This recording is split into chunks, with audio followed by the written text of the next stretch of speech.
వాలిడ భక్తి మ్రొక్కెద నవారిత తాండవ కేళికిన్ దయాశాలికి శూలికిన్ శిఖరిజాముఖ పద్మమయూకమాలికిన్ బాల శశాంకమౌలికి కపాలికి మన్మద గర్వ పర్వతోన్మూలికి నారదాది ముని ముఖ్య మనస్సరసీరుహాలికిన్ నారదాది ముఖ్య మనస్సరసీరుహాలికిన్.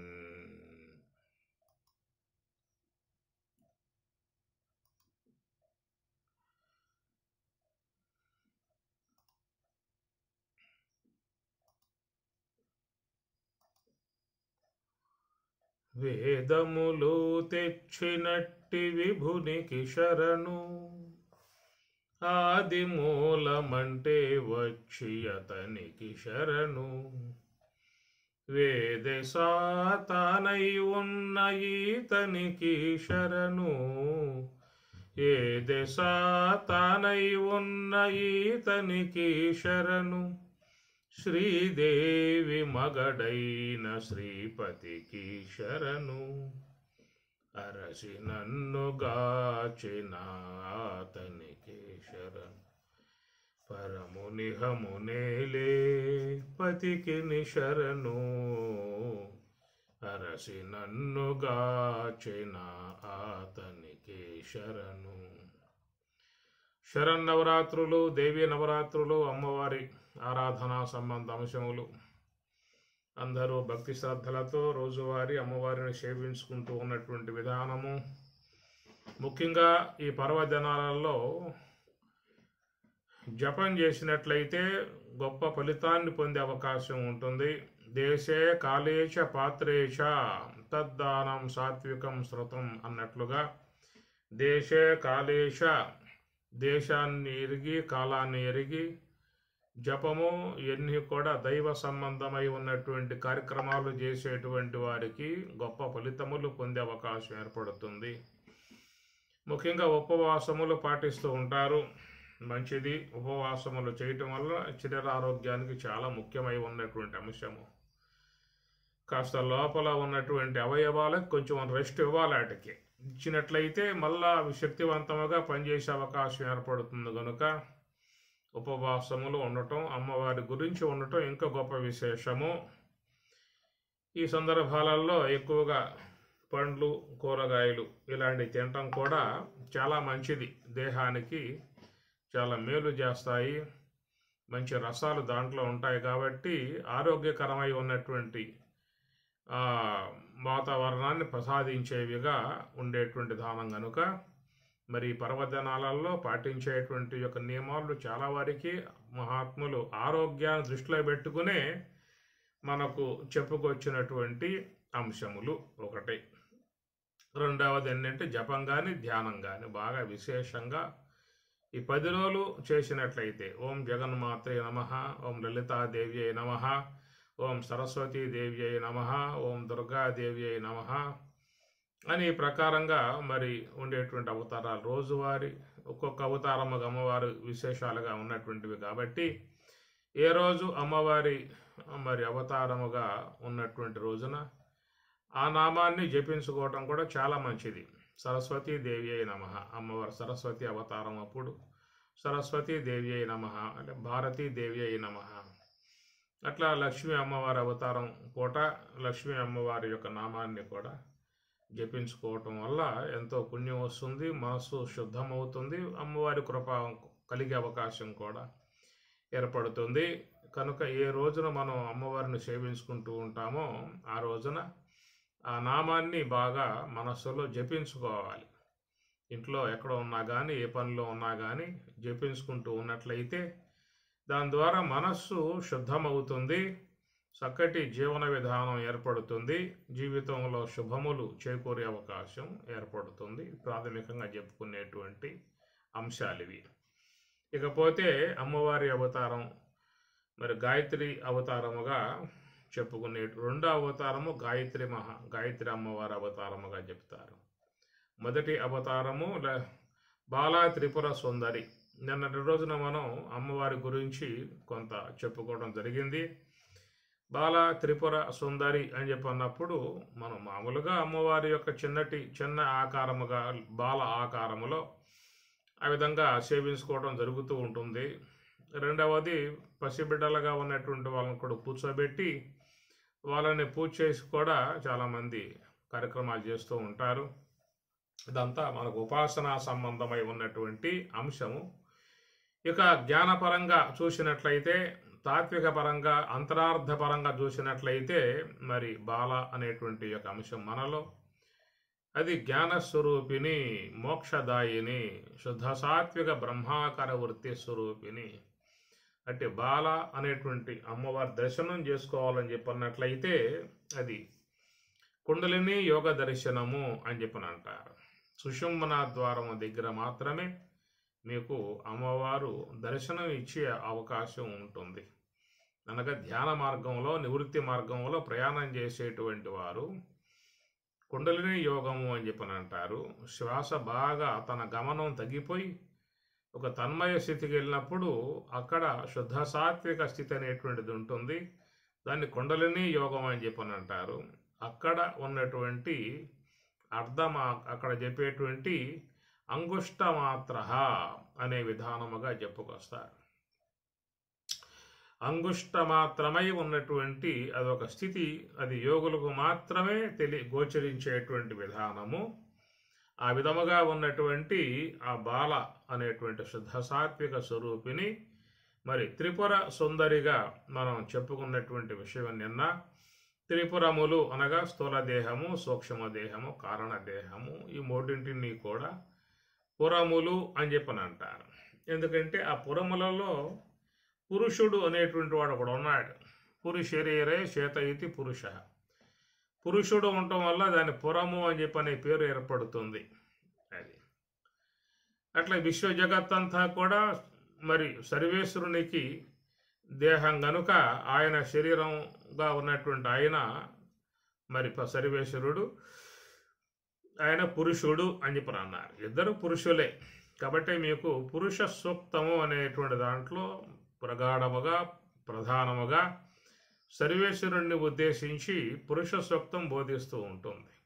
పురుషస్య సూక్త అనగా సర్వేశ్వరుని ఉద్దేశించి చక్కగా చెప్పేటువంటి అంశములు కాబట్టి ఆ పురుష సూక్తాన్ని ఈశ్వరుని అభిషేకిస్తూ ఎక్కువగా మంత్రాలు పఠనం చేస్తూ ఉంటారు.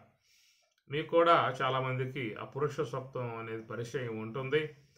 మీ గృహాలలో కూడా మీరు శివుణ్ణి అభిషేకిస్తూ ఉన్నప్పుడు ఈ పురుష సూక్తాన్ని పఠనం చేస్తారు చాలామంది. సహస్ర శీర్ష పురుష సహస్రాక్ష సహస్రపాత్తు సభూమిం విశ్వతో ఋత్వ అత్యతిష్ట దశాంగులం పురుష ఏ వేదగం సర్వం యద్భూతం యచ్చ భవ్యం ఉతామృతత్వశేషాన యదన్నేనాతిరోహతి ఏతావానస్య మహిమ తతో జాయాగుంశపు. ఇట్లాగా చాలా మంత్రాలన్నీ కూడా సర్వేశ్వరుని ప్రధానంగా బోధించేటువంటి మంత్రాలు. అవి ఈశ్వరుడు అన్నమాట, సర్వేశ్వరుని యొక్క సంబంధమై ఉన్నటువంటిది కాబట్టి ఆయనను అభిషేకిస్తూ దీన్ని చక్కగా మరి అయ్యవార్లు పురుష సూక్తాన్ని పఠనం చేస్తూ ఉంటారు. మనం కూడా చేసుకోవచ్చు. అది అయ్యవార్లే ఆలయంలో చేసుకోవాలనేటువంటిది కాదు, మనం కూడా మంచిగా చేసుకోవచ్చు. పూర్వకాలంలో చాలా నియమాలు కట్టుబాట్లు, మీరు చెప్పరాదు, అంతా మీరు పలకరాదు, మీరు నరకానికి పోతారు అంటే ఇవన్నీ భయపెట్టి మనల్ని దూరం చేసిన విధానము అవన్నీ పోయాయి. అవసరం లేదు. ఎందుకంటే వేదం సర్వమానవులను ఉద్దేశించి ఉన్నటువంటి అంశం కాబట్టి చక్కగా శుద్ధంగా తప్పులు లేకుండా పఠనం చేసే విధానం నేర్చుకుని రోజు మీరు మీ ఇంట్లో ఉన్నటువంటి శివలింగానికి అభిషేకిస్తూ ఈ పురుష సూక్తాన్ని కూడా చెప్పుకోవచ్చు. ఇది కేవలం ఉపాసనా సంబంధ అంశం వారికి మాత్రమే వస్తుంది. అయితే దాంట్లో జ్ఞానపరంగా ఉండేటువంటి అంశాలు చాలా ఉంటాయన్నమాట. అవి ఎందుకంటే మనకి కొంచెం ఈ అభిషేకాలు చేస్తూ ఉండటం వల్ల మన మంత్ర భాగం బాగా కంఠస్థం అవుతుందన్నమాట. ఈ కంఠస్థం కావటానికి ఇవన్నీ పెట్టారు. రోజువారీగా పారాయణం చేయి. ఎందుకు ఇవన్నీ కూడా అంటే రోజు చేస్తూ ఉంటే మనం మనస్సులోకి వచ్చేస్తుంది, ఆ గీత భగవద్గీత మొత్తం వచ్చేస్తుంది. కాబట్టి రోజువారీగా ఏదో ఒక అధ్యాయాన్ని పారాయణం చేస్తున్నాను అని చెప్పి అన్నారు. అట్లా అభిషేకం చేస్తూ ఉన్నప్పుడు కూడా మరి పురుష సూక్తాన్ని పఠనం చేస్తూ ఉన్నట్లయితే మన కంఠస్థం అయిపోతుంది. పూజ అంతా అయిపోయిన తర్వాత సహస్ర శీర్షం దేవం విశ్వాక్షం విశ్వశంభువం విశ్వం నారాయణం అని చెప్పినట్టు మంత్రపుష్ప సమర్పణ చేస్తాం కదా. దాని ద్వారా మనకి ఈ మంత్రపుష్పం అంతా కూడా మన మనస్సుకి వచ్చేస్తుంది, కంఠస్థం అయిపోతుంది. ఇట్లా కొన్ని మంత్ర భాగాలనే మనం మనస్సులో నిశ్శబ్దం చేసుకోవటానికై ఈ విధంగా మనకు ఏర్పాటు చేశారు. దానివల్ల అభిషేకిస్తూ ఉన్నప్పుడు పురుష సూక్తాన్ని పఠనం చేయటం వల్ల శివానుగ్రహం కలుగుతుంది, తర్వాత పుణ్య విశేషం కలుగుతుంది, తర్వాత కంఠస్థం అవుతుంది. కాబట్టి ఆ మంత్ర భాగాలను కొంత మహాత్ముల ద్వారా విన్నట్లయితే దాని ద్వారా జ్ఞానోదయం కలిగే అవకాశం కూడా ఏర్పడుతుంది అన్నమాట. సహస్ర శీర్షం దేవం విశ్వాక్షం విశ్వశంభువం. సహస్ర శీర్షం అంటే ఏమిటి, విశ్వాక్షం అంటే ఏంటి, విశ్వశంభువం అంటే ఏంటి, విశ్వం నా, ఇవన్నీ కూడా ఒక్కొక్క మంత్రంలో ఉన్నటువంటి అర్థాలు మన మనసుకు బాగా వస్తాయి. కాబట్టి ఓహో ఇదా పరమేశ్వరుని యొక్క స్వరూపము, ఇలాంటి విధానముగా స్వామివారు ఉన్నారా అన్నటువంటి ఒక ఆ స్వామివారి యొక్క వాస్తవికమై ఉన్నటువంటి స్వరూప భావన కలిగే అవకాశం ఏర్పడుతుంది. అందుచేత ఈ ప్రకారంగా ఈశ్వరుడు తనకు పురముగా చేసుకున్నాడు ఈ విశ్వమంతా కూడా. ఈ జగత్తంతా కూడా ఆయన పురమైతే దాంట్లో ఉన్నటువంటి తానే పురుషుడు, ఆయన ఈశ్వర పురుషుడుగా చెప్పే మాట. అట్లా మన ఈ దేహం అనబడేటువంటి దాంట్లో ఉన్నటువంటి వాడు జీవుడు. కాబట్టి ఈ జీవుడు అనేటువంటి వాడు కూడా 3 పురములను ఒక చక్కటి ఆశ్రయంగా చేసుకుని వ్యవహారం చేసుకుంటూ ఉన్నాడు. నిరంతరంగా ఈ 3 పురములతో తన వ్యవహారం కొనసాగించుకుంటూ ఉన్నాడు. ఈ 3 పురములను కూడా మరి అవి జీవన విధానముగా, అవి చైతన్యవంతముగా చేసేటువంటి దాంట్లో అమ్మవారి అనుగ్రహం పూర్ణంగా ఉందన్నమాట. అది మనకు సంబంధించిన అంశము కాదు. ఎందుకంటే స్థూల దేహం బతికి ఉండాలన్నా, సూక్ష్మదేహం వ్యవహరించాలని చెప్పనన్నా అది మన చేతుల్లో ఉన్నటువంటి వ్యవహారం కాదు. స్థూల దేహం బతికున్నది కాబట్టి మనం దాన్ని వాడుకుంటూ ఉన్నాం. ఒకవేళ స్థూల దేహంలో శ్వాస పోతే ఏం చేస్తావు నువ్వు? మళ్ళీ ఏమన్నా గాలి కొట్టే అవకాశాలు ఏమన్నా మీకేం వచ్చాయా? మీ ఇంటికాడ సైకిల్ ఉంటుంది, ఆ ట్యూబ్లో గాలి పోయింది, పంపు కొనుక్కున్నావు, గాలిపోయినప్పుడల్లా కొట్టుకుంటూ ఉంటావు పంపు దాన్ని పెట్టి. అట్లాగా ఈ దేహం అనేటువంటి యొక్క ట్యూబ్ కూడా ఏమైనా గాలి కొట్టే పంపులు ఏమైనా వచ్చాయో చూడండి. అలాంటివి వచ్చుంటే కొన్ని ఇంట్లో పెట్టుకోండి, ఒకటి ఎవరికి ఇబ్బంది లేకుండా పోతుందామని. కాబట్టి ఇదంతా మన చేతుల్లో ఉన్న వ్యవహారం కాదు. ఇదంతా జగన్మాత అమ్మవారి అనుగ్రహముతో నడుస్తున్న విధానం కనుక మరి స్థూల దేహం పనిచేసినా, సూక్ష్మదేహం పనిచేసినా ఈ రెండింటినీ కూడా చక్కగా వినోదాత్మకముగా మరి భోగాయతనంగా ఈ జీవుడు అనేటువంటి వాడు వాడుకుంటూ ఉన్నాడు. కనుక వాడు ఉన్నటువంటి స్థలం కారణదేహం అది వాని యొక్క నిత్యపురం, దాంట్లో నివాసమై ఉంటాడు. వాడి యొక్క పోస్టల్ అడ్రస్సు, అతని యొక్క పరమ అడ్రస్ ఏమిటంటే కారణదేహం అన్నమాట. కారణదేహంలో ముఖ్యంగా అతడు ఉండి మరి అమ్మవారి అనుగ్రహముతో రంజింపబడుతున్నటువంటి యొక్క ఈ 2 దేహాలని తన వ్యవహార నిమిత్తముగా వాడుకుంటూ సంతోషపడుతూ ఉన్నాడు, ఆనందపడుతూ ఉన్నాడు. నిన్న కూడా ఈ విషయాలు మనం చెప్పుకుంటూ మరి అమ్మవారి అనుగ్రహముతో మహాకారణ స్వరూపిణి, అమ్మవారి లోపల మహాకారణ స్వరూపిణిగా 4వ స్థానములో అర్ధమాత్ర స్థానములో శుద్ధ సాత్విక బ్రహ్మాకర వృత్తి స్వరూపిణిగా అమ్మగారు ఉన్నది. ఆమె శుద్ధ బ్రహ్మమును ఆశ్రయించి ఉన్నది. శుద్ధ బ్రహ్మము యొక్క ఆశ్రయంలో ఉన్నది కాబట్టి అమ్మవారిని బ్రాహ్మి అని చెప్పని అంటారు. అది శుద్ధ బ్రహ్మము అని చెప్పి అయితే అమ్మవారిని బ్రాహ్మి అని చెప్పని అంటారు. కాబట్టి అంటే బ్రాహ్మీ స్వరూపిణిగా ఉన్నటువంటి జగన్మాత మరి ఈ 2 శరీరాలను కూడా వ్యవహరింప చేస్తూ ఉన్నది. కాబట్టి వాటితో జీవుడు కలిసి సంతోషముగా తన జీవనాన్ని కొనసాగించుకుంటూ స్థూల దేహములో ఉన్నటువంటి వాడై విశ్వడుగా, సూక్ష్మదేహములో సంచరించేటువంటి వాడుగా తైజసుడుగా ఈ 2 పేర్లు కలిగి అతడు వ్యవహరిస్తూ ఉన్నటువంటి విధానము. ఒకవేళ ఆ రెండింటితో విసిగి వేసారినట్లయితే తన స్వస్థలంకి వెళ్ళిపోతాడు. తన స్వస్థలంగా ఉన్నటువంటి కారణదేహముగా చెప్పేటువంటి మూలతత్వం, మూల విద్య అన్నారు. దాంట్లో ఉండి ఇక ఏ వ్యవహారము లేకుండా నిశ్చలముగా అమ్మవారి యొక్క సన్నిధానములో హాయిగా ఆనందంగా ఆ సుషిప్తిలో ఉండి సంతోషాన్ని పొందుతూ ఉంటాడు.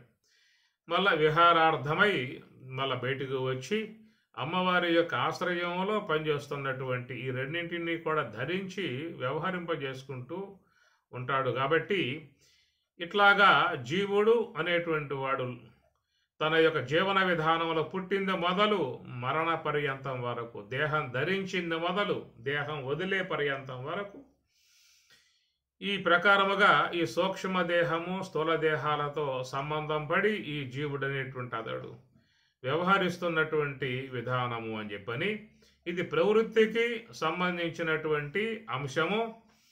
ఈ ప్రవృత్తి విధానముగా జీవించేటువంటి వాళ్ళు ప్రధానంగా నిన్న చెప్పుకున్న అంశంలో మనము ఈ దుర్గుణాలకు లోను కాకుండా, ఆశ్రయ సంబంధమై ఉన్న గుణాలకు లోను కాకుండా మనం జీవించగలిగితే అమ్మవారి కృపకు పాత్రులము అయ్యే అవకాశము ఉంటుంది. లేదా అంటే అమ్మవారి యొక్క ఆగ్రహానికి గురయ్యే పరిస్థితి ఏర్పడుతుంది.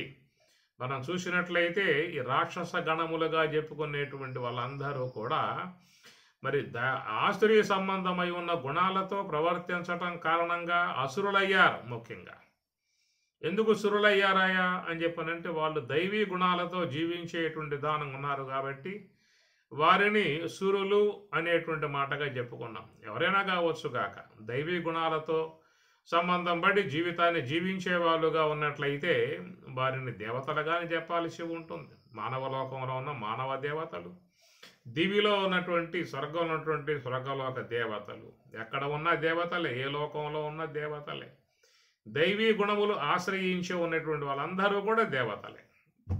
ఏమి వైకుంఠం యొక్క ద్వారంగాడ ఉన్నటువంటి జై విజయులు అప్పుడు ఆశ్రయ గుణాలకు లోనయ్యారు. ఆ సందర్భములో మరి సనక సనందన సనత్కుమారాదులు నిరంతరంగా పరమేశ్వరుణ్ణి ఆరాధిస్తూ భగవతత్వమునందు శీలిస్తూ నిర్మలులై నిష్కలులై భగవద్భావనతో సంచరించేటువంటి బ్రహ్మవేత్తలుగా ఉన్నటువంటి సనక సనందన సనత్ సుజాత సనత్కుమార అనేటువంటి వారు వైకుంఠానికి వచ్చినప్పుడు వాళ్ళ పట్ల చాలా వాళ్ళు అసభ్యంగా అనగా దుడుకుగా ప్రవర్తిస్తారు, వాళ్ళ దోషం చేస్తారు. తామసిక స్వభావంతో వాళ్ళని చాలా నింద చేస్తారు.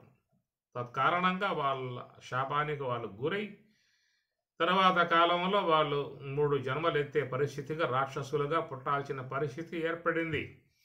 వైకుంఠవాసం వైకుంఠములో ఉన్నటువంటి వారు వైకుంఠ స్వామివారి యొక్క ద్వారం వద్ద చక్కగా జై విజయులుగా ఉన్నటువంటి వారు మరి ఎందుకు అలాంటి దుర్గతి పట్టిందయ్యా అని చెప్పనంటే వారు ఏ యొక్క గుణాలను ఆశ్రయించకూడదో వాళ్ళు ఆ గుణాలను ఆశ్రయించారు. కనుక ఆశ్రయ గుణాలను ఆశ్రయించడం కారణంగా మరి ఆ మహాత్ముల్ని ఆ విధంగా దూషించటం కారణముగా వాళ్ళ మరి శాపానికి గురై అక్కడి నుంచి పదవిచ్యుతి జారిపోయి మరి తర్వాత రాక్షసులుగా పుట్టాల్సిన పరిస్థితి ఏర్పడుతుంది. అందువల్ల మనం గమనించాల్సిన అంశం ఏంటంటే మరి దైవీ గుణాలనే 2 ఉంటాయి లోపల, ప్రతి ఒక్క శరీరంలో ఉంటాయి. ఆశ్రయ సంబంధ గుణాలు ఉంటాయి, దైవీ సంబంధ గుణాలు ఉంటాయి. కనుక ఏటిని ఆశ్రయించాలో మనం గమనించుకొని వాటిని ఆశ్రయించాల్సి ఉంటుంది. లోకంలో మరి తినదగిన పదార్థాలు ఉంటాయి, తినకూడని పదార్థాలు ఉంటాయి. 2 వేరు చేసి దూరంగా పెట్టుకోవాల్సిందే. తాగదగిన పానీయాలు ఉంటాయి, తాగదగిన పానీయాలు ఉంటాయి. ఇట్లాగా లోకంలో అన్నీ కూడా ఉంటాయి. కనుక వాటిని మనం ఆశ్రయించకూడదు. వాటిని ఆశ్రయించినట్లయితే దాని ద్వారా అనారోగ్యాలకు గురయ్యే పరిస్థితి ఏర్పడుతున్నట్లుగా మరి లోన ఉన్నటువంటి యొక్క సాత్విక సంబంధమై ఉన్న గుణాలు కలిగి ఎవరైతే మరి మంచిగా ప్రవర్తిస్తూ ఉంటారో, ఇతరులకు ఉపకారం చేసేవాళ్ళుగా ఉంటారు, ఇతరుల పట్ల దయాది గుణాలు కలిగే ఉంటారు, సమస్త జీవుల పట్ల ప్రేమ భావన కలిగే ఉంటారు. ఇవన్నీ కూడా భగవంతుడు మెచ్చుకునేటువంటివి. అమ్మవారు కూడా మెచ్చుకుంటుంది, వాళ్ళని కాపాడుతుంది. ఇది మనం గమనించాల్సినటువంటి యొక్క అంశము. ఆరాధన అనేటువంటి అంశము కంటే మన యొక్క జీవన విధానము అనే దాన్ని మనం ముఖ్యంగా గమనించుకోవాల్సి ఉంటుందని చెప్పని ఈ ప్రకారముగా మరి 3 పురములను చక్కగా రంజింపజేస్తూ ఉన్నది. కాబట్టి ఆ 3 పురములలో మనం సంచరించేటువంటి వాళ్ళముగా ఉన్నాం కనుక మనం అమ్మవారు లోన ఉన్నటువంటి యొక్క జ్ఞాన స్వరూపిణి, మోక్ష స్వరూపిణి, శుద్ధ సాత్విక స్వరూపిణి అమ్మవారి అనుగ్రహానికి మనం పాత్రులమై ఉండాలని చెప్పి అన్నట్లయితే మనం ముఖ్యంగా దైవీ గుణాలను ఆశ్రయించినటువంటి వాళ్ళమై ప్రవర్తించినట్లయితే వాళ్ళందరూ కూడా మరి స్వామివారి అమ్మవార్ల కృపకు పాత్రులయ్యే అవకాశము ఉంటుందనేటువంటిది ప్రధానంగా అందరూ గుర్తించాల్సి ఉంటుంది. అందరూ లోకంలో ఉన్నటువంటి అందరూ కూడా సర్వమానవులు కూడా ఈ విషయాన్ని గ్రహించుకోవాల్సి ఉంటుంది. కనుక దుర్గుణములను ఆశ్రయించి ఆశ్రయ సంపత్తిని ఆశ్రయించి ప్రవర్తించేటువంటి వారిని పరమశివుడు వదలలేదు, శ్రీమన్నారాయణుడు వదలలేదు, అమ్మవారు వదలదు. ఇది గమనించాల్సిన అవసరం. వాళ్ళు ఎతికి చంపారు. ఎక్కడెక్కడ దాక్కున్నా కానీ వాళ్ళని ఎతికి చంపిన పరిస్థితులు మనకు పురాణాలలో వస్తూ ఉంటాయి. దుర్యోధనుడు చివరికి అందరూ హతమారిన తర్వాత ఇక వాడు ప్రాణాలు కాపాడుకోవటానికి మడుగులో దాక్కున్నాడు. మడుగులో దాక్కున్నా కానీ పరమాత్మ వదలలేదు, బయటికి లాక్కొచ్చాడు. ఆపాన్ని లాక్కొచ్చి భీముడి చేత ఆడు గదాఘాతంతో హతం పొందించాడు. మనం గమనించినట్లయితే అసుర స్వభావాలు కలిగి ఉన్నటువంటి వారిని ఎవరు ఏ దేవత బదలలేదు, వాళ్ళని వధించే వారు తీరారు. కనుక అమ్మవారి చేతిలో 10 చేతులు ఉన్నాయి, 10 ఆయుధాలు ఉన్నాయి అమ్మవారికి. కాబట్టి ఏ యొక్క దేవత చేతిలో చూసినా కానీ పరమశివుని చేతిలో పాశుపతాస్త్రం ఉంటుంది, శ్రీ మహావిష్ణువు చేతిలో గద ఉంటుంది, చక్రం ఉంటుంది. ఇక అమ్మవారి చేతులు అయితే సహస్ర బాహువులుగా అమ్మవారు అనేక ఆయుధాలు ధరించి. ఎందుకు ఈ ఆయుధాలన్నీ కూడా, ఎవరి కోసం ఈ ఆయుధాలన్నీ కూడా అని చెప్పానంటే దుష్ట సంహారము. దుష్టులు అంటే ఎవరయ్యా? రాక్షసులండి. మేం కాదండి, రాక్షసులండి. ఎవరు రాక్షసులు చెప్పండి? కాబట్టి మనలోనే ఉన్నారు. ఎవరైతే అసుర గుణాలను కలిగి ప్రవర్తించేటువంటి వాళ్ళుగా ఉంటారో వాళ్ళందరినీ కూడా వాళ్ళు కనికరించరు, దయ చూపరు, వాళ్ళ పట్ల వారికి విముఖతే ఉంటుంది. కాబట్టి ఇవి మనం ముఖ్యంగా విశేషాలను గుర్తించాల్సి ఉంటుంది. కనుక మన ఆరాధనా భావనతో పాటు వారు ఎలాంటి స్వభావములు కలిగి ఉంటే వాళ్ళకి మనం దగ్గరవుతామో అది ముఖ్యంగా మనం గమనించాల్సిన అంశం. పరమాత్మ కూడా అర్జునుడిని ఉద్దేశించేమన్నాడు, మే భక్త మే సఖ, నువ్వు నా స్నేహితుడు రా, నువ్వు నా భక్తుడు రా అని ఎందుకు అన్నాడు అని చెప్పానంటే వాళ్ళు అలాంటి సద్గుణాలన్నీ కూడా ఉన్నాయి. అది ఆ సద్గుణాలను బట్టే పాండవుల్ని రక్షించగలిగిన విధానము. దుర్గుణాలు కలిగి ఉన్న కౌరవుల్ని ఒక్కడిని వదలలేదు. 100 మంది ఉంటే 100 మందిని మట్టి కనిపించాడు. మొత్తం ధృతరాష్ట్రుడికి తలహూరువి పెట్టాడు, ఒక్కడ మిగలలేదు 100 మంది పుత్రులు. కారణం ఏంటంటే అసుర గుణాలు. ఇది ముఖ్యంగా అందరూ కూడా గమనించాల్సిన అంశము.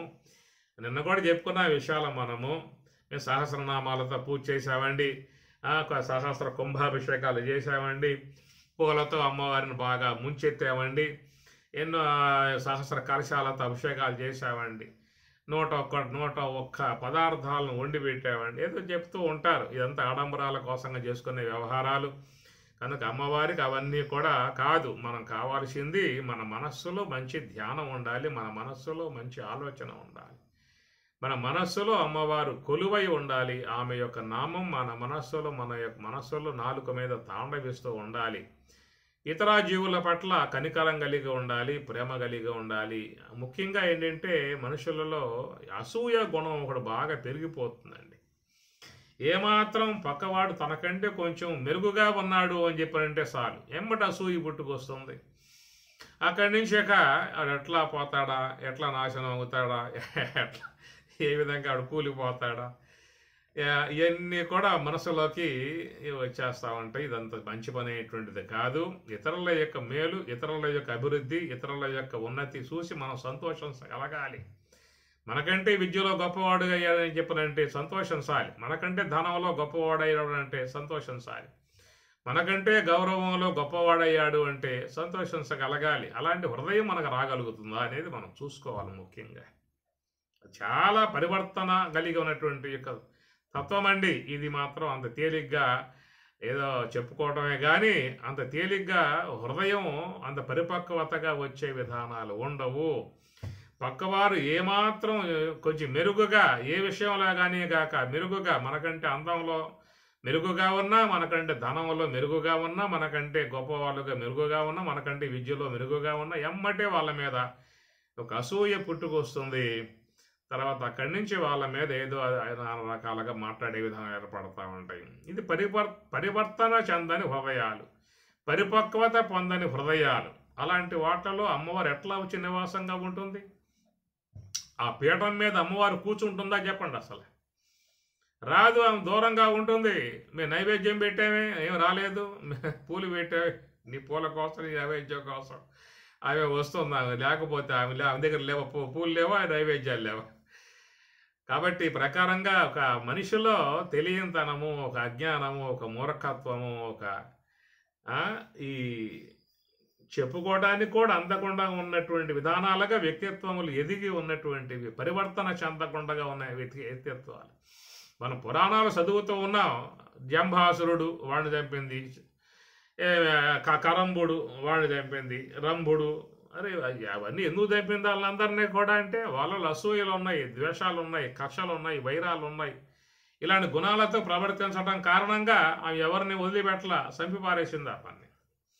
అలాంటి గుణాలు మనలో ఏమన్నా పొడసూపుతూ ఉన్నాయా, మనలో ఏమన్నా అలాంటి గుణాలు ఏమన్నా వస్తూ ఉన్నాయా అన్నటువంటి మనలో మన పరిశీలన మనకి ముఖ్యంగా ఉండాలి.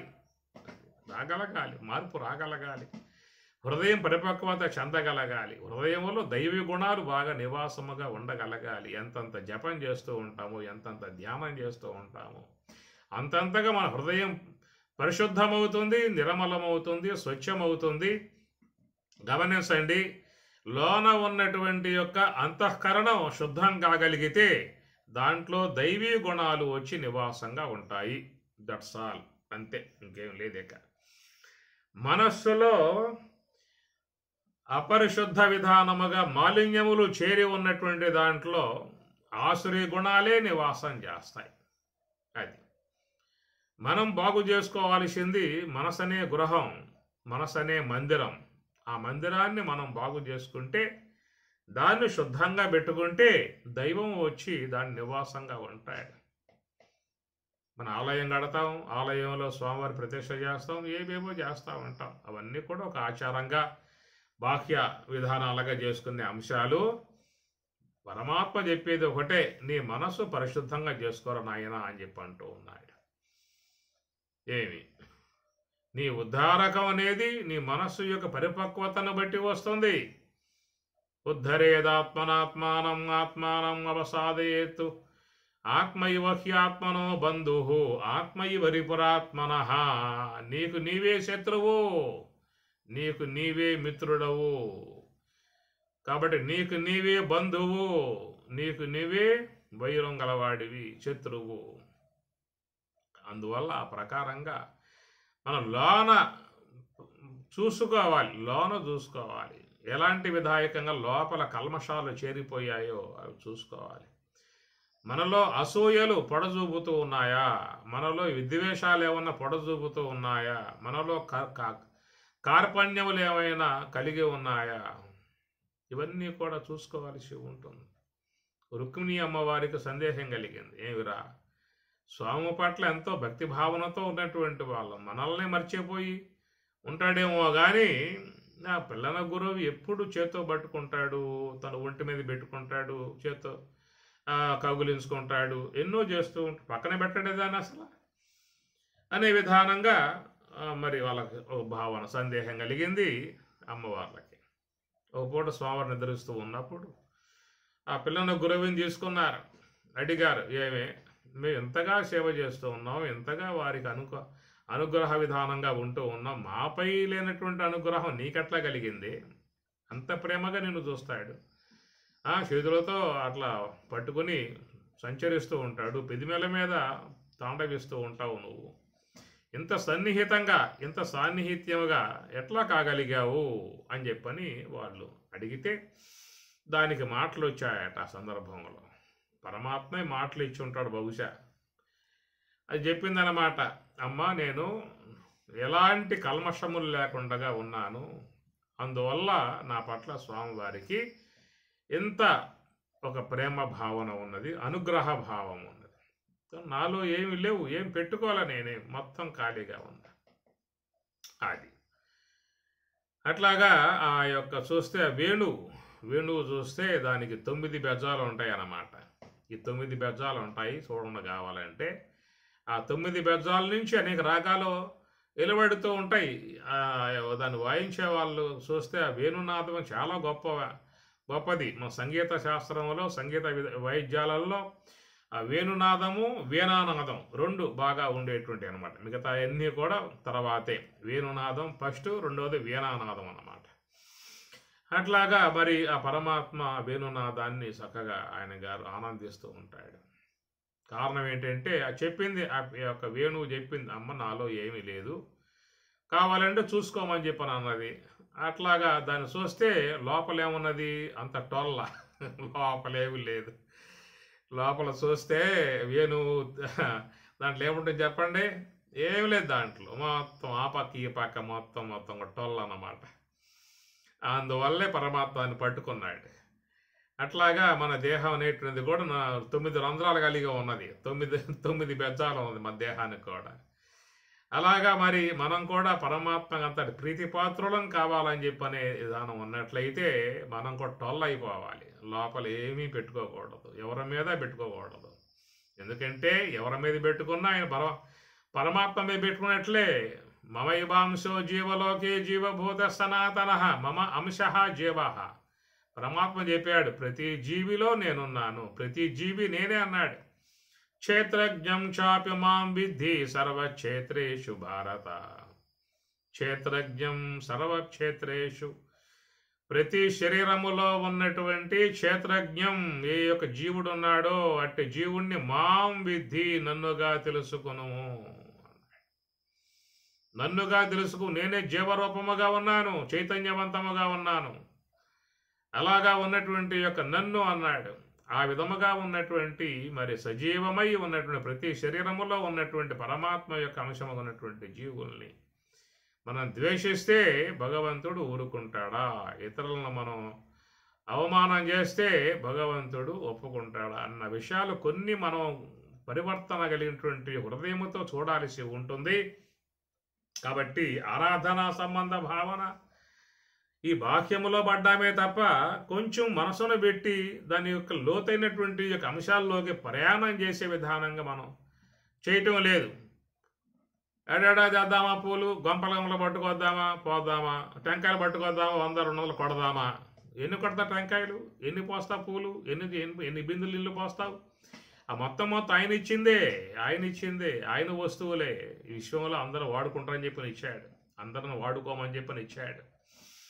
కాబట్టి ఆ ప్రకారముగా మనం గమనించినట్లయితే బయట ఉన్నటువంటి బాహ్యములో ఉన్నటువంటి ప్రకృతి సంబంధమై ఉన్న వస్తువులు పట్టుకొచ్చి పడేస్తున్నావే తప్ప లోన హృదయం ఎట్లా ఉన్నది, మనస్సు ఎట్లా ఉన్నది, భగవంతుడు లోపల ఉన్నాడు, ఆయన చూస్తూ ఉన్నాడు.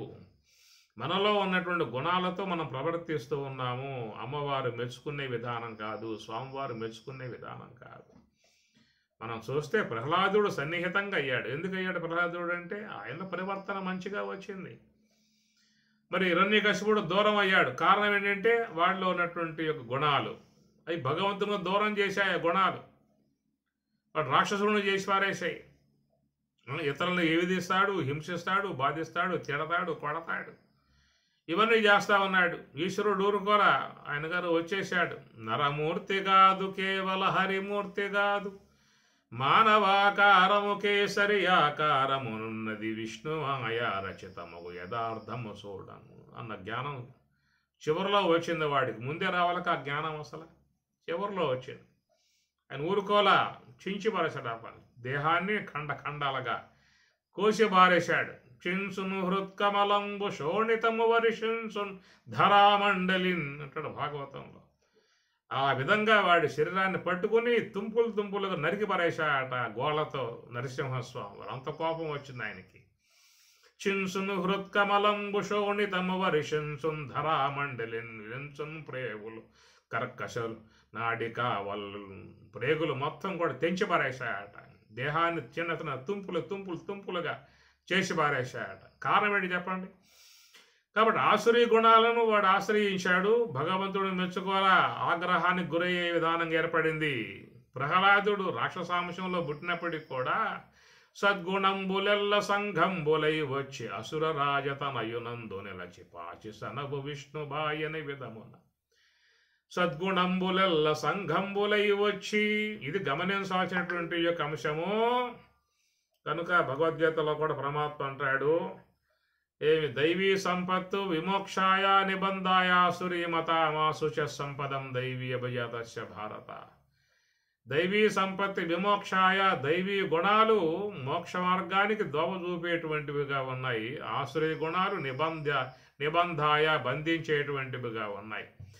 కనుక మనలో ఉండకూడని ఏ గుణాలైతే అవి ఉంటే ఒకవేళ వాటిలను పైకి రానివ్వకుండా చూసుకోండి ముందు. అసలు కొంతమంది బాహాటంగా బయటపడిపోతారు.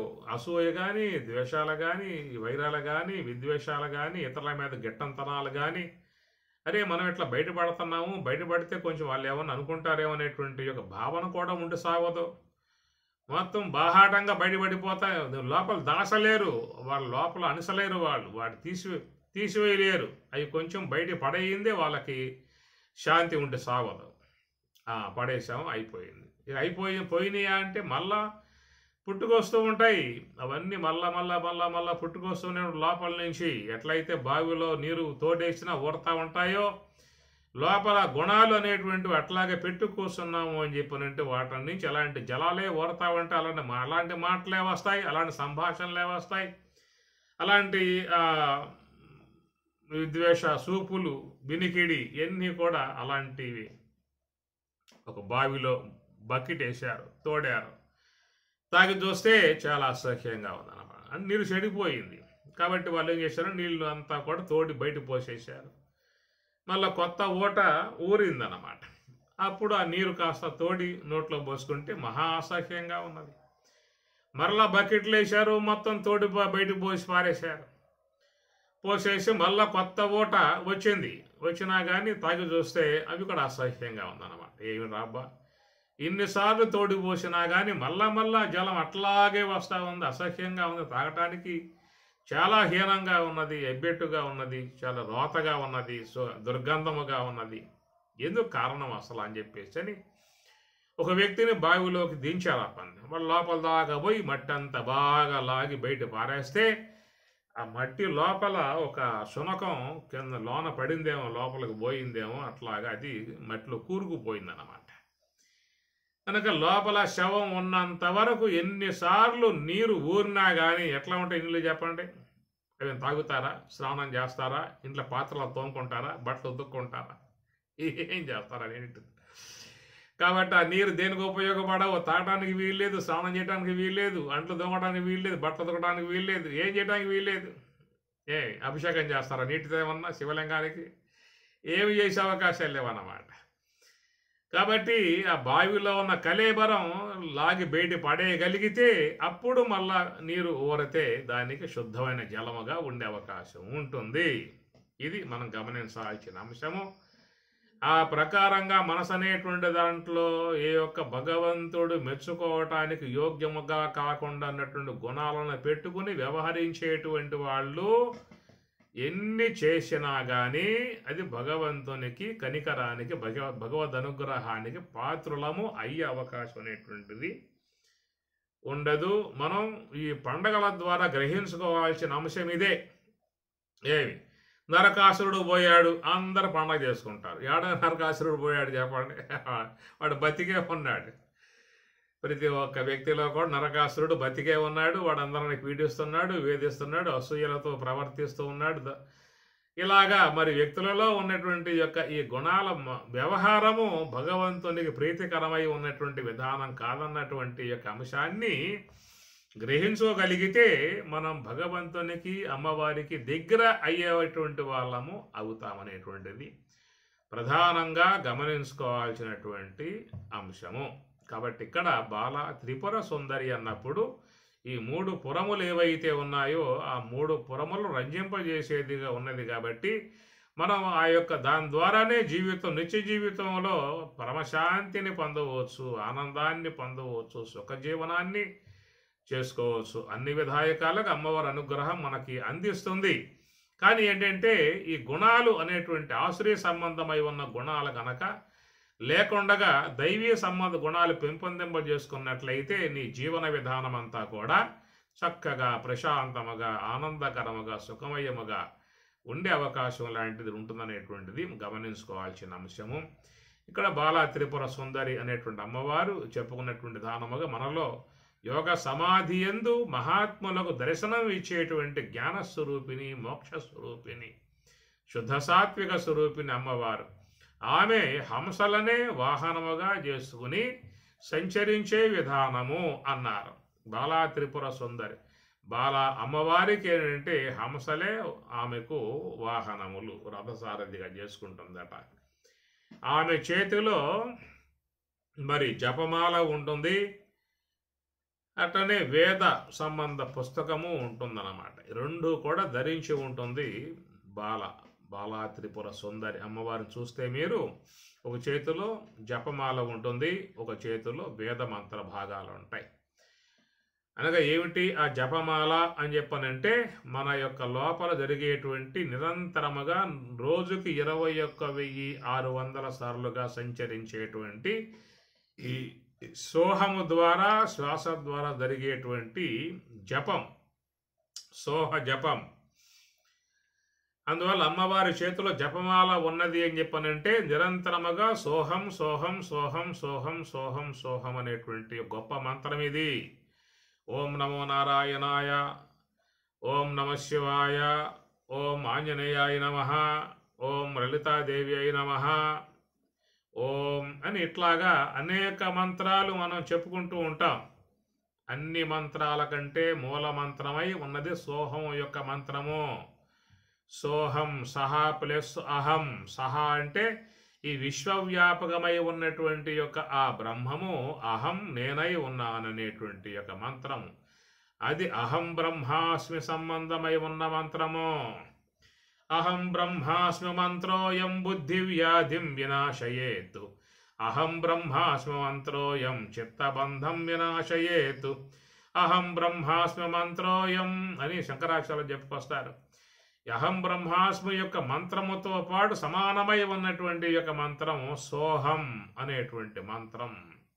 ఈ సోహం అనేటువంటి మంత్రమే ఇక్కడ గాయత్రి మహామాత అమ్మవారికి షట్ కుచ్చిహి అని చెప్పనే దాంట్లో వస్తుందన్నమాట. షట్ అంటే 6 అన్నమాట. కాబట్టి 6 ఉదరములుగా ఉన్నటువంటిది సోహం అనేటువంటిది. పంచశీర్షోపనయ్యనే పంచశిరస్సులుగా అమ్మవారికి చెబుతారు కదా. షట్కుచ్చిహి అనే అంశం మరొక దాంట్లో వస్తుంది. పంచశీర్షోపనయనే వినియోగ. గాయత్రి మహామంత్రములో పంచశీర్షోపనయని అమ్మవారికి 5 శిరస్సులు అని చెప్పినప్పుడు ఆ 5 శిరస్సులు ఈ సోహం అనే దాంట్లో అన్వయమై ఉంటాయి అన్నమాట. అది మీరు విడదీసి చూసినట్లయితే మీకు సోహములో 5 ఉంటాయి అక్షరాలు. 5 కూడా అమ్మవారికి శిరస్సులుగా చెప్పేటువంటి విధానము. ఈ ప్రకారముగా సోహం సోహం సోహం సోహం సోహం అని మనలో నిరంతరముగా అమ్మవారి యొక్క సాన్నిధ్యములో ఉన్నటువంటి యొక్క ఈ శ్వాస సోహము యొక్క మంత్రాన్ని నిరంతరంగా జపిస్తూ ఉన్నది. కాబట్టి దీనిని అజపానామ గాయత్రిగా కూడా చెప్తారు. ఇది అమ్మవారి చేతిలో ఉన్నటువంటి జపమాల సోహం సోహం సోహం. దాన్ని తత్వవేత్తలు యోగులు ఆ జపమును ఆశ్రయించారు. అందువల్లే వాళ్ళు జ్ఞానులు కాగలిగారు, మహాత్ములు కాగలిగారు, బ్రహ్మవేత్తలు కాగలిగారు. బ్రహ్మవేత్త, బ్రహ్మవిద్వర, బ్రహ్మవిద్వరీయ, బ్రహ్మవిద్వరిష్ట ఆ స్థాయికి పోగలిగిన విధానము ఆ సోహము యొక్క మంత్రాన్ని వాళ్ళు ఆశ్రయించటం కారణముగా. మనం చేసే మంత్రాలు ఏమిటంటే మనకు ఈ యొక్క దేవత పట్ల భక్తి ఉంటుందో ఆ దేవత మంత్రం చెప్పిస్తూ ఉంటాం. ఓం నమో నారాయణాయ, ఓం నమ శివాయ, అయ్యప్ప స్వామి నమః, ఆంజనేయ స్వామి నమః. ఇట్లాగా ఆ యొక్క సాత్విక సంబంధమై ఉన్న మంత్రాలు ఈ ఉపాసన సంబంధం గల వాళ్ళే జపిస్తూ ఉంటారు.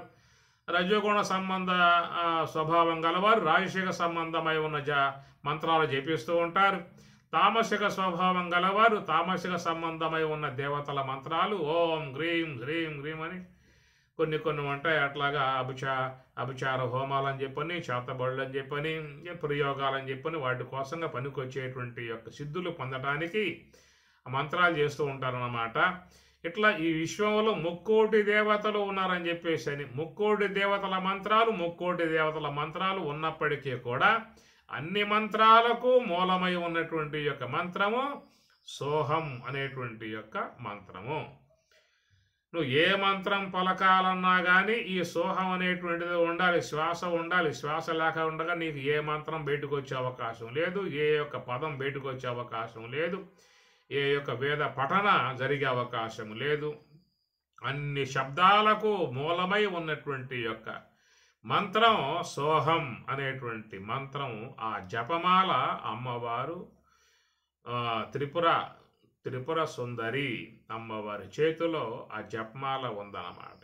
దాన్ని పట్టుకోవాలి, ఆ జపమాలను పట్టుకోవాలి, ఆ జపాన్ని మనం అనుసరించాలి. దాన్ని పట్టుకోండి, ఆ జపమాల పట్టుకోండి. అమ్మవారు మీకు సమస్త వేదవాంగ్మయం అంతయు ప్రసాదిస్తుంది. ఆమె చేతిలో మరొక చేతిలో వేదవాంగ్మయం ఉన్నది కనుక ఎవరైతే సోహము యొక్క ధ్యానములో ప్రయాణం చేసి మరి అక్కడ యోగ సమాధి సంబంధమై ఉన్నటువంటి తురియ అనుభవాన్ని పొందేటువంటి వారికి ఆమె వేద జ్ఞానాన్ని ప్రసాదిస్తుంది. ఏక విజ్ఞానేన సర్వ విజ్ఞానం భవతి అన్నారు. ఏక విజ్ఞానేన ఒక విజ్ఞానాన్ని పొందావు అని చెప్పనంటే సర్వ విజ్ఞానం భవతి, అన్ని విజ్ఞానములు కూడా ప్రసాదించేదిగా అమ్మవారు ఉంటుంది. కనుక ఇట్లా ఆ త్రిపుర సుందరిగా చెప్పేటువంటి బాలా త్రిపుర సుందరి చెప్పేటువంటి ఆ జ్ఞానస్వరూపిణి యొక్క శుద్ధ సాత్వికమై ఉన్నటువంటి ఆమె చేతిలో ఉన్నటువంటి జపమాల ఉన్నది. ఆ ప్రకారంగానే మరొక చేతిలో పుస్తకం అని చెప్పనంటే వారికి వేద జ్ఞానం ప్రసాదిస్తుంది. మహాత్ములు వారి యొక్క ఆ వాక్కు నుంచి ఆ గంగా ప్రవాహం ప్రవహిస్తుంది. కారణం ఏంటి చెప్పండి? అమ్మవారి అనుగ్రహానికి వాళ్ళు పాత్రులయ్యారు. శంకర భగవత్పాదాచార్యుల వారు ఎంత వయసు అయింది? 6 ఏళ్ళు కూడా లేవు. సమస్త వేదాలని కూడా ఆయన గారు అవలేలగా మాట్లాడగలిగేటువంటి విధానం. వివేకానంద స్వాముల వారు చాలా చిన్న వయసుగా ఉన్నటువంటి వారు. ఎంతో వాంగ్మయాన్ని ఆయన ఆసువుగా లోకానికి అలాగా ఒక గంగా ప్రవాహముగా అందించినటువంటి యొక్క వాంగ్మయం లిటరేచర్ వివేకానంద స్వామి వారికి ఎంతో గొప్ప జ్ఞానం అందించాడు. ఇట్లా చూస్తే ఒక్కొక్క మహాత్ముడి నుంచి ఎన్నెన్ని గ్రంథాలు వెలువడ్డాయో, ఎంతెంత వాంగ్మయం వచ్చిందో, ఎట్లా రాగలిగింది అని చెప్పన్నట్లయితే అది అమ్మవారి అనుగ్రహముగా వాళ్ళకి ప్రసాదింపబడ్డటువంటి విధానం మనం చూస్తాం కదా. మరి కాళిదాసు అమ్మవారి అనుగ్రహముతో సకల వేద వాంగ్మయం అంతయు కూడా ఆయనకు ఆపోసన బట్టి నిదానముగా వచ్చేసిందని చెప్పి అన్నారు. కాబట్టి ప్రకారముగా ఈ జపమాలను ముఖ్యంగా ఆశ్రయించాల్సి ఉంటుంది. సోహం ఆశ్రయించాల్సి ఉంటుంది. కూర్చున్న సోహం, నుంచున్న సోహం, నడుస్తూ ఉన్న సోహం, పడుకున్న సోహం, భోంచేస్తూ ఉన్న సోహం, సర్వకాల సర్వావస్థల యందు కూడా అలాంటి యొక్క సోహం యొక్క జపమాలు ఎవరైతే పట్టుకుంటారో వాళ్ళకి ఆ యొక్క మరి పారమార్థికమై ఉన్నటువంటి బ్రహ్మానుభవాన్ని ప్రసాదిస్తుంది. సమస్త వేదవాంగ్మయ జ్ఞానవంతియు కూడా అమ్మవారు మరి తమ అనుగ్రహముతో ప్రసాదిస్తుంది. కాబట్టి ఆ ప్రకారంగా బాలా త్రిపుర సుందరి అమ్మవారి యొక్క సన్నిధిలో ఈ రెండు కూడా ఉన్నాయన్నటువంటి విషయాన్ని గమనించాల్సి ఉన్నది. ఆ బాలా త్రిపుర సుందరి అమ్మవారి యొక్క మరొక రూపమే ఇక్కడ గాయత్రి అమ్మవారు. మీరు గమనించండి, బాలా త్రిపుర సుందరి అవతారం తర్వాత గాయత్రి అన్నారు, అన్నపూర్ణ అన్నారు, కాత్యాయిని అన్నారు, తర్వాత మహాచండి అన్నారు, మహాలక్ష్మి అన్నారు. ఇవన్నీ కూడా అంతర్భాగాలుగా ఉన్నటువంటి రూపాలు, ఇవన్నీ కూడా అంతర్భాగాలుగా ఉన్నటువంటి యొక్క రూపాలే. ఆ బాలా త్రిపుర సుందరి అనేటువంటి అమ్మవారి యొక్క మరొక అంశముగా చేరి ఉన్నటువంటి ఆకారమే గాయత్రి. మనం గాయత్రి ఏం చెప్పనంటే ఆ పూట అలంకారాలు చేస్తాం, అమ్మవారిని కూర్చోబెడతాం. గాయత్రి మాతకు పంచ శిరస్సులు కాబట్టి పంచముఖాలను ఏర్పాటు చేసుకుంటాం. కానీ అన్నీ కూడా చూపించే అవకాశం లేదు. ఎందుకంటే పంచ శిరస్సులు అన్నారు, షట్కుచిహి 6 ఉదరములు అన్నారు, త్రిపద 3 పాదములు అన్నారు, త్రినేత్రి 3 కన్నులు. ఇట్లాగా అమ్మవారి యొక్క ఆకారం ఒక విచిత్రముగా ఉండేటువంటి విధానం. అవన్నీ కూడా జ్ఞాన సంబంధ అంశాలకు ముడిపడి ఉన్నటువంటి అంశాలు కాబట్టి ప్రధానముగా మరి ఏ యొక్క జపమాల ధరించి యొక్క వేద జ్ఞానాన్ని ధరించి ఉన్నటువంటి జ్ఞాన స్వరూపినిగా బాల స్వరూపముగా శుద్ధ సాత్వ బ్రహ్మాకర వృత్తిగా ఉన్నటువంటి ఆమె యొక్క మరొక రూపమే గాయత్రీ మాత అని చెప్పని. గాయత త్రాయత ఇతి గాయత్రి త్రయన్ పాలనే, ముల్లోకాలను కూడా పాలన చేయగలిగే విధానమే గాయత్రి అన్నారు. కాబట్టి గాయత్రి మహామంత్రం, ఈ యొక్క సోహం, ఈ శ్వాసనే గాయత్రిగా చెప్పుకొచ్చే విధానము. ఎందుకంటే గాయత త్రాయత ఇతి గాయత్రి త్రయన్ పాలనే అనేది గాయత్రి అమ్మవారి మంత్రానికి మామూలుగా ఓం భూర్భువ స్వః ఓం తత్సవితుర్వరేణ్యం భర్గో దేవస్య ధీమహి ధియో యోన ప్రచోదయాత్ అని చెప్పని గాయత్రి మంత్రాన్ని అందరూ కూడా జపించే విధానం ఉంటుంది. సరే, గాయత్రి యొక్క సంబంధమైన అంశాలు చాలా విశేషముగా చేరి ఉన్నటువంటివి. ఇవి రేపటి రోజున కూడా కొంత దీని మీద చర్చ జరిగే అవకాశాలు ఉంటాయి. అందరూ గమనించుకోవాల్సినటువంటి యొక్క అంశము. మనలో జూములో ప్రవశించేటువంటి వాళ్ళకు కూడా అవకాశం ఇవ్వాలనే ఉద్దేశముతో 8:30 నుంచి 9 దాకా వాళ్ళ ప్రవచనం ఉంటుంది.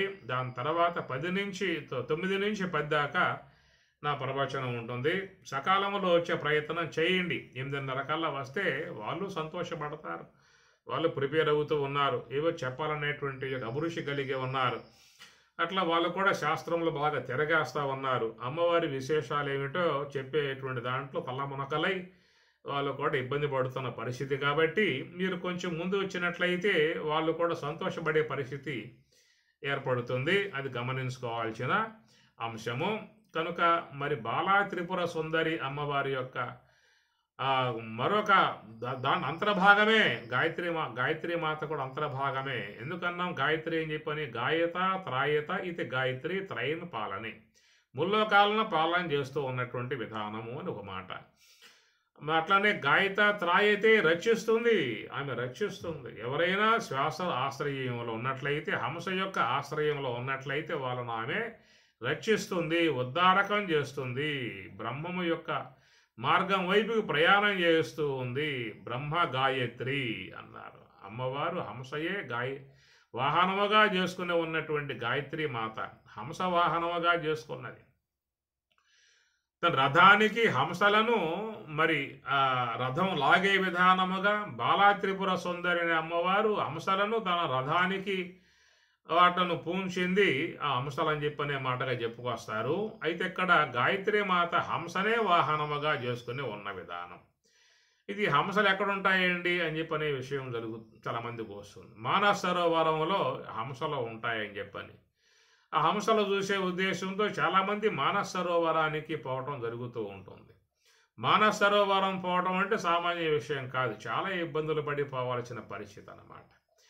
అన్ని ఇబ్బందులు పడి అక్కడ దాకా పోయిన తర్వాత ఏమన్నా వాళ్ళు చూసి వచ్చారా అని చెప్పనంటే మాత్రం మాకు కనపడలేదని చెప్పని అంటారు వాళ్ళు. కాబట్టి ఇది పోయిన వాళ్ళు యజ్ఞం చేస్తారు, మానస సరోవరంలో స్నానం చేస్తారు, నమస్కారం చేస్తారు, పానస్థానం పెడతారు, దండాలు పెడతారు, అసనాలు అన్నీ చేస్తారు అన్నమాట. ఏం చూసామంటారా నువ్వేమన్నా హంసాలా అని చెప్పనంటే మాకు కనపడలేదు అని చెప్పని అంటారు. ఈ ప్రకారంగా అందరూ పోయిన వాళ్ళే చాలామంది పోయారు, కానీ చూశారా అని చెప్పినట్టు ఎవరూ చూసింది లేదు. ఇది మానస సరోవరం. కాబట్టి ప్రకారముగా ఏ యొక్క హంసను అమ్మవారు వాహనంగా చేసుకున్నదో అది మానస సరోవరమునందు ఉంటుందనే విషయము. మానస సరోవరానికి పోయినటువంటి వారు మాత్రమే దర్శించే అవకాశం ఏర్పడుతుంది అని దీనికి ఏమిటయ్యా అర్థం అని చెప్పానంటే మనస్సే సరోవరము అనే మాటగా చెప్పుకొచ్చారు. ఈ మనస్సే సరోవరము కనుక మనసు అనే సరోవరములో ఎప్పుడు అలలు ఉంటాయి. అలలు ఉన్నప్పుడు మీకు హంస అనేది కనపడదు. అలలు లేకుండా ఉన్నప్పుడు చూడగలిగితేనే మీకు హంస కనబడే అవకాశం ఉంటుంది. ఏమిటి అలలు అని చెప్పానంటే ఆ మనస్సులో కలిగేటువంటి సంకల్పములే అలలు అదనమాట. కనుక ఈ సంకల్పములు అనబడేటువంటి అలలు చిన్న చిన్న అలలు అన్నమాట. మామూలుగా మనలో వచ్చే సంకల్పాలు ఇట్లాగే ఎప్పుడు నడుస్తుంది. సంకల్ప ప్రవాహం చూడండి, తటాకంలో చిన్న చిన్న అలలు వస్తూ ఉంటాయి. సముద్రంలో అయితే పెద్ద పెద్ద అలలు వస్తూ ఉంటాయి. తటాకం చెరువులు అయితే చిన్న చిన్న కదిలికలు ఉంటాయి. ఆ చిన్న చిన్న కదిలికలు ఉంటాయి అన్నమాట. సముద్రంలో వచ్చేవన్నీ కూడా బాగా కెరటములు, తరంగములు ఉద్వేగముతో చాలా భయంకరముగా ఘోష చేస్తూ వచ్చేటువంటివి సముద్ర విధానాలలో ఉంటాయన్నమాట. కొంతమంది జీవితాలు ఇట్లాగే ఉన్నాయి. ఎప్పుడు ఘోష, ఎప్పుడు ఉద్వేగములు, ఎప్పుడు అలల్లాగా కొట్టుమిట్టాడే పరిస్థితులు, శాంతి ఉండదు, సుఖం ఉండదు, సుశాంతి ఉండదు, నిదానం ఉండదు. ఎప్పుడూ కూడా ఊగిపోతూ ఉంటారు, ఊగిపోతూ ఉంటారు. అనేకమైనటువంటి యొక్క ఆటుపోట్లతో ఊగిపోయే జీవితాలు చాలామందిలో ఉంటాయి. కొంతమందిలో మాత్రమే తటాకంలో అలల్లాగా చిన్న చిన్న కదిలిపోతూ ఉంటాయి ఆలోచనలు అని చెప్పేసి. కాబట్టి ఈ ప్రకారముగా మనసులో కలిగేటువంటి యొక్క చిన్న చిన్న తరంగాలుగా ఉన్నటువంటి ఆలోచనలు ఎప్పుడు కొనసాగుతూ ఉన్నాయి. సంకల్ప మానసం కర్మ అన్నారు. అవి మనం గుర్తించాలంటే ధ్యానములో ఉన్నప్పుడే చూసే అవకాశం తప్ప వ్యవహారంలో ఉన్న వాళ్ళ గోచరించే అవకాశం లేదు. మనస్సులో ఆలోచనలు కొనసాగేటువంటి విధానాలని వ్యవహారంలో మునిగి ఉన్నటువంటి వారు అంతగా దాన్ని చూసే అవకాశం ఉండదు. నిశ్చల విధానముగా ధ్యానములో కూర్చున్నటువంటి వారు మాత్రమే మనసులో వచ్చేటువంటి ఈ తరంగముల యొక్క సంబంధమై ఉన్న అలలు గుర్తించే అవకాశం ఏర్పడుతుందన్నమాట. కాబట్టి ప్రకారముగా ధ్యానములో ఉన్నప్పుడు మనస్సు లోపల ఏ సంకల్పము లేకుండా నిశ్చలముగా మనస్సుని ఏ తరంగాలు లేకుండా ఉంచగలిగే పరిస్థితిని మనం తేగలిగితే అట్టి వారికి మాత్రమే ఈ హంస అనేటువంటిది గోచరించే అవకాశం ఏర్పడుతుంది. అట్టి ఆ హంసనే వాహనముగా చేసుకుని ఉన్నటువంటి అమ్మవారు శుద్ధ సాత్విక బ్రహ్మాగ్ర వృత్తి స్వరూపిణి. ఆమె ఎట్లా ఉన్నది అంటే గాయత్రి, గాయత త్రాయత ఇది గాయత్రి, త్రయిన్ పాలనే తరింపజేసేదిగా ఉన్నది. త్రయిన్ పాలనే గాయత త్రాయతే గాయత త్రాయతే ఆమెను ఎమ్మడించేటువంటి వారు, ఆమె సన్నిధిలో కూర్చున్నటువంటి వారు, అమ్మవారి యొక్క సాన్నిధ్యములో శ్వాస యొక్క ఆశ్రయంలో ఎవరు కూర్చుంటారో వాళ్ళు కాపాడబడతారు. ఇంతే సంగతులు. కూర్చుంటే చాలు ఆమె కాపాడుతుంది. త్రాయతే రక్షిస్తుంది, సమస్త పాపాలను పోగొడుతుంది, జీవుణ్ణి పరిశుద్ధం చేస్తుంది, సూక్ష్మదేహంలో కల్మషాలు కాల్చివేస్తుంది, సూక్ష్మదేహములో చేరి ఉన్న అసుర గుణాలని నశింపజేస్తుంది, ఆ జీవుణ్ణి శుద్ధం చేస్తుంది, శుద్ధ బ్రహ్మములో కలిపివేస్తుంది అన్నమాట. అట్లాగా మోక్షాన్ని పొందింపజేయటానికి వచ్చినటువంటి విధానమే అమ్మవారు గాయత్రి. చాలా గొప్ప విషయాలు దీంట్లో ఉన్నాయి, చూద్దాం, చెప్పుకునే ప్రయత్నం చేద్దాం. కనుక బాలా త్రిపుర సుందరి అనేటువంటి విషయం ఏంటంటే, ఎవరైతే జీవన విధానాన్ని ఈ 3 దేహాలతో సంబంధం పడి జాగ్రత్త స్వప్న సుషుప్తులను రంజక విధానముగా వ్యవహరిస్తూ ఉన్నారు. అలా వ్యవహరించేటువంటి వారుగా ఉన్నటువంటి వారు ఎలాంటి అసుర గుణాలకు లోను కాకుండా దైవీ గుణాలు మాత్రమే కలిగి ఉన్నట్లయితే వాళ్ళు అమ్మవారి యొక్క అనుగ్రహంతో మంచి జీవితాన్ని, సుఖమయ జీవితాన్ని, ప్రశాంత జీవితాన్ని, ఆనందకర జీవితాన్ని, ఆరోగ్యకర జీవితాన్ని, సంపూర్ణ జీవితాన్ని జీవించే అవకాశముగా ఆమె అనుగ్రహిస్తే, ఈమె త్రాయతే రచించే విధానములో బ్రహ్మము యొక్క స్వరూపాన్ని పొందింపజేసే విధానముగా ఈమె గారు ఈ వైపున ఉన్నటువంటి విధానం. ఇద్దరి యొక్క స్వరూపాలు మాత్రం ఒకటే. అయితే అమ్మవారు ఆ త్రిపుర సుందరి అమ్మవారేమో వ్యవహార జీవనం చేసేటువంటి వారికి చక్కటి జీవన విధానం ప్రసాదించేదిగా ఉంటే, గాయత్రి మాత అనేటువంటిది తన యొక్క సమస్త పాపాలను పోగొట్టి బ్రహ్మములో విలీనం చేసే విధానముగా ఈమె వారు ఉన్నారు. కనుక అమ్మవారి గురించి మరొక కొన్ని విషయాలు మనం రేపటి రోజున ముచ్చరించుకునే ప్రయత్నం చేద్దాం. ఓం సహనా భవతు సహనౌ భునక్తు సహ వీర్యం కరవావహై తేజస్వినావధీతమస్తు మా విద్విషావహై. ఓం శాంతి శాంతి శాంతి. హరి ఓం తత్సతు. శ్రీ గురుభ్యో నమః. హరి ఓం.